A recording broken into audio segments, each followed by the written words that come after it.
ছাত্ৰ-ছাত্ৰীসকল মোৰ ইউটিউব চেনেলত স্বাগতম জনাইছোঁ। আজি আমি ক্লাছ 8ৰ আছামিছৰ পাঠ অধ্যায় 13ৰ হোমী জাহাংগীৰ ভাৱাৰ কুৱেশ্যন আনচাৰবোৰ কৰিম। ভিডিঅ'টো ভাল লাগিলে লাইক কৰিব আৰু ছাবস্ক্ৰাইব কৰিব। 1 নম্বৰ পাঠ 13 হোমী জাহাংগীৰ ভাৱা। 1 নম্বৰ পাঠটো পঢ়ি প্ৰশ্নবোৰ সমূহ উত্তৰ দিয়া। ক নম্বৰ টোপনি পাতৰ ল'ৰাজনৰ নাম কি? টোপনি পাতৰ ল'ৰাজনৰ নাম আছিল হোমী জাহাংগীৰ ভাৱা। খ নম্বৰ ল'ৰাজনৰ টোপনি পাতল হোৱাৰ কাৰণ কি আছিল? ল'ৰাজনৰ টোপনি পাতল হোৱাৰ কাৰণ আছিল ল'ৰাজনৰ ইমানেই তীক্ষ্ণ বুদ্ধিৰ যে চিন্তা শক্তিৰ প্ৰবাহ মস্তিষ্কত নিৰৱচ্ছিন্নভাৱে থাকে।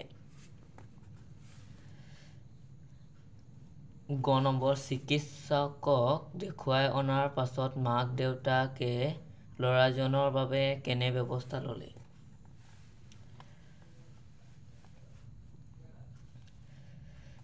উত্তৰ চিকিৎসকক দেখুৱাই অনাৰ পাছত মাক দেউতাকে ল'ৰাজনৰ বাবে তেখেতৰ বিজ্ঞানৰ কিতাপ পত্ৰৰে এটা গ্ৰন্থাগাৰ ব্যৱস্থা কৰি শিশুজনক পঢ়া শুনাৰ সকলো সা সুবিধা প্ৰদান কৰিলে। খ নম্বৰ হোমী জাহাংগীৰ ভাৱাৰ কি বিষয়ত ৰুচি আছিল?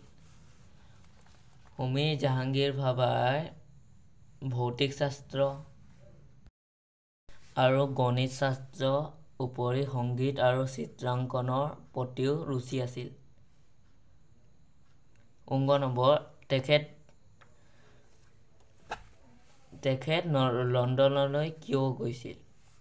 উত্তৰ তেখেত লণ্ডনলৈ ইঞ্জিনিয়াৰিং পঢ়িবলৈ গৈছিল। প্ৰথম নম্বৰ দৌৰাবজি টাটা ষ্ট্ৰীটৰ সহায়ত তেখেতে কি অনুষ্ঠান প্ৰতিষ্ঠা কৰে? দৌৰাবজি টাটা ষ্ট্ৰীটৰ সহায়ত তেখেতে Tata institute of fundamental research প্ৰতিষ্ঠা কৰে। স্বাধীনতাৰ পাছত তেখেতে কি আয়োগৰ মুৰব্বী হিচাপে নিযুক্ত হৈছিল? উত্তৰ স্বাধীনতাৰ পাছত তেখেতে পৰমাণু শক্তি আয়োগৰ মুৰব্বী হিচাপে নিযুক্ত হৈছিল। জ নম্বৰ তেখেতৰ প্ৰতি শ্ৰদ্ধা জনাই কি অনুষ্ঠান প্ৰতিষ্ঠা কৰা হৈছিল? উত্তৰ তেখেতৰ প্ৰতি শ্ৰদ্ধা জনাই মুম্বাইত ভাৱা পাৰমাণৱিক গৱেষণা কেন্দ্ৰ প্ৰতিষ্ঠা কৰা হৈছিল। কুৱেশ্যন নম্বৰ 2 লাহে লাহে কিতাপবোৰ ল'ৰাজনৰ সংগী হৈ পৰিল। ইয়াৰ ল'ৰাজন বুলি কাৰ কথা কোৱা হৈছে? কিতাপবোৰ কেনেদৰে তেখেতৰ সংগী হৈ পৰিল বুজাই লিখা। উত্তৰ ইয়াৰ ল'ৰাজন বুলি হোমী জাহাংগীৰ ভাৱাৰ কথা কোৱা হৈছে।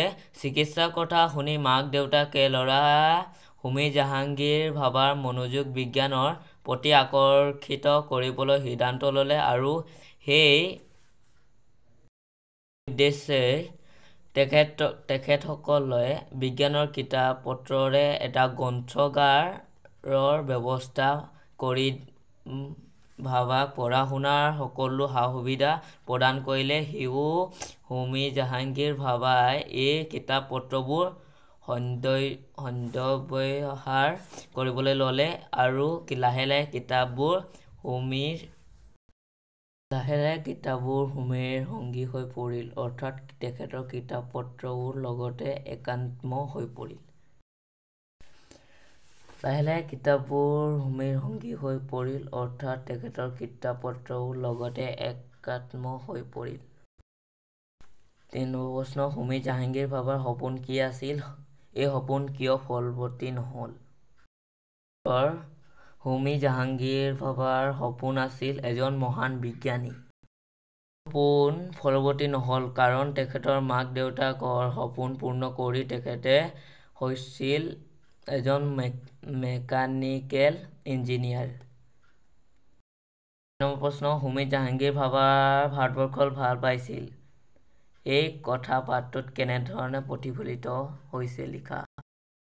হোমী জাহাংগীৰ ভাবা নিজ দেশ ভাৰতবৰ্ষক ভাল পাইছিল। সেইকাৰণে তেখেতে বিদেশত থাকি সুখেৰে দিন কটাব পাৰিলেহেঁতেন। যদিও বিদেশত নাথাকি দেশৰ প্ৰতি থকা ভাল পোৱা তথা কৰ্তব্য আৰু দায়বদ্ধতাৰ বাবে তেখেতে 1940 চনৰ ভাৰতবৰ্ষলৈ ঘূৰি আহে।